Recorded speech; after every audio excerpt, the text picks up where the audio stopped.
শেখ হাসিনার বিরুদ্ধে মানবতা বিরোধী অপরাধের মামলা, জনগণ বিচার প্রক্রিয়ায় উচ্ছ্বাসিত। আন্তর্জাতিক অপরাধ ট্রাইব্যুনালে সাবেক প্রধানমন্ত্রী শেখ হাসিনা, সাবেক স্বরাষ্ট্রমন্ত্রী আসাদুজ্জামান খান কামাল ও সাবেক পুলিশ প্রধান চৌধুরী আবদুল্লাহ আল মামুনের বিরুদ্ধে জুলাই-আগস্ট 2025-এর গণ-অভ্যুত্থানে মানবতা বিরোধী অপরাধের আনুষ্ঠানিক অভিযোগ গৃহীত হয়েছে।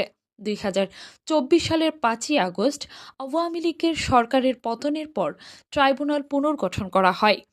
শেখ হাসিনার বিরুদ্ধে এছাড়াও গুম খুন ও শাপলা চত্বরে হত্যাকাণ্ডের দুটি পৃথক মামলা বিচারাধীন রয়েছে।